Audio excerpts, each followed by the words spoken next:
Assalamualaikum warahmatullahi wabarakatuh. Welcome back to my YouTube channel. Kembali lagi sama aku Dinda Fahmi Rahmania dari Prodi PGSD Universitas Bengkulu kelas 1C dengan NPM A1G022049. Nah, di sini aku akan melanjutkan pembahasan materi sebelumnya di bab 3 dengan mata kuliah Pengelolaan Pendidikan dengan dosen pengampu Bapak Dr. Muhammad Kristiawan MPD. Jadi di video kali ini kita akan membahas mengenai bab 4. Nah, jangan lupa disimak videonya sampai habis ya, dan jangan lupa like, comment, share, dan subscribe. Nah, kita langsung aja masuk ke video materinya ya guys.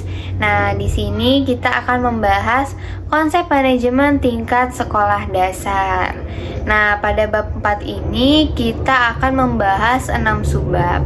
Nah, yang pertama yaitu pengertian manajemen sekolah dasar, yang kedua kerangka manajemen sekolah dasar, yang ketiga ruang lingkup manajemen sekolah dasar, yang keempat sekolah dasar yang efektif, yang kelima fokus manajemen sekolah dasar, dan yang keenam penerapan. Jadi di sini kita akan membahas mengenai sekolah dasar sesuai dengan jurusan saya yaitu PGSD. Nah, kita langsung saja masuk ke materi yang pertama yaitu pengertian manajemen sekolah dasar, dan jangan lupa dicatat ya guys materi-materinya. Nah, di sini ada pengertian manajemen sekolah dasar. Manajemen sekolah dasar merupakan kegiatan mengelola atau mengatur sekolah dasar. Dengan kata lain, manajemen sekolah dasar berarti penggunaan orang-orang dan sumber daya yang lain untuk mencapai tujuan sekolah dasar tersebut. Di sekolah dasar, kepala sekolah sebagai pengelola perlu menggunakan manusia, material, dan sumber daya finansial untuk memenuhi tujuan sekolah yang telah ditetapkan. Jadi itu dia pengertian manajemen sekolah dasar. Udah paham kan? Nah, kalau udah paham kita lanjut ke yang kedua yaitu kerangka manajemen sekolah dasar. Nah, kerangka manajemen sekolah dasar ini dibagi menjadi 7 poin. 7 kerangka maksudnya. Yang pertama yaitu jadwal dan prosedur untuk perencanaan anggaran tahunan sekolah. Yang kedua, peran kepala sekolah di dalam penyusunan anggaran tahunan.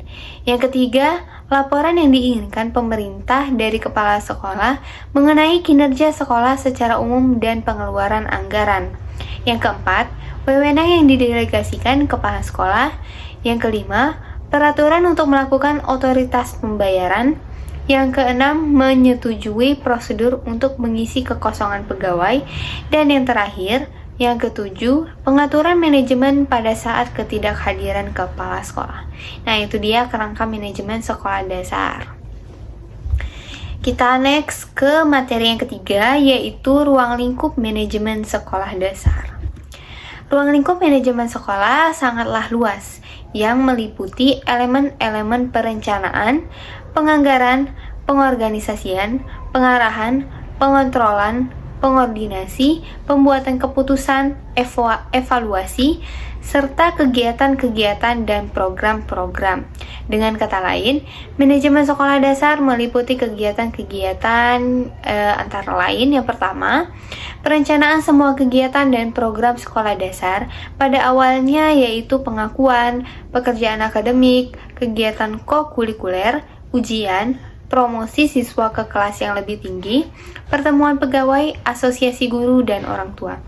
Yang kedua, distribusi kegiatan akademik dan kokurikuler di antara anggota pegawai sesuai dengan minat, kemampuan, dan pengalaman. Yang ketiga yaitu persiapan anggaran tahunan yang menunjukkan penerimaan dan pengeluaran. Yang keempat, persiapan jadwal kegiatan.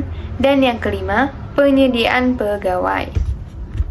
Nah, yang keenam, penyediaan peralatan dan furnitur termasuk pembelian, pemeliharaan, dan perbaikan.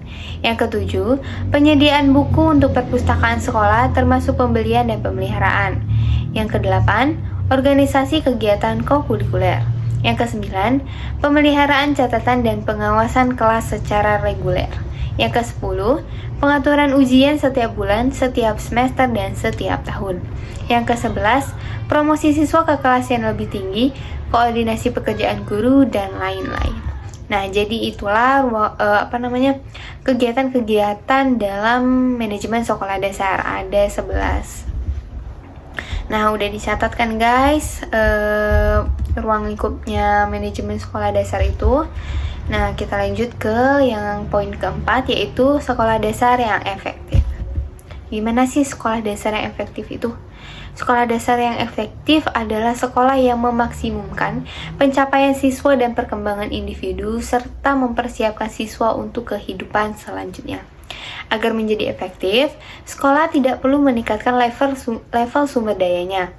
Sekolah akan efektif jika memiliki pemimpin yang kuat atau kepala sekolah yang kuat. Keterlibatan orang tua di dalam proses yang dilakukan sekolah, bebas dari kontrol dan pengaturan eksternal yang berlebihan, memiliki guru-guru yang dengan kualitas yang tinggi. Kepemimpinan yang kuat artinya sekolah memiliki misi akademis yang jelas, memiliki standar, dan menciptakan etos yang baik. Jadi itu dia ciri-ciri sekolah dasar yang efektif itu gimana? Nah, kita lanjut ke yang kelima, yaitu fokus manajemen sekolah dasar. Fokus manajemen sekolah dasar adalah memberikan bekal kemampuan dasar kepada siswa untuk mengembangkan kehidupannya sebagai pribadi, anggota masyarakat, warga negara, dan anggota umat manusia, serta mempersiapkan siswa untuk mengikuti pendidikan menengah. Jadi itu dia fokus manajemen sekolah dasar. Lanjut ke materi yang keenam, materi terakhir, yaitu penerapan. Penerapan peningkatan mutu lembaga pendidikan.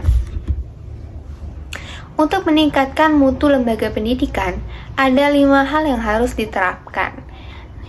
Ada 5 poin yang harus diterapkan nih. Yang pertama, pengembangan dan perbaikan kurikulum berbasis kompetensi. Yang kedua, memperhatikan kondisi kebutuhan siswa dan masyarakat.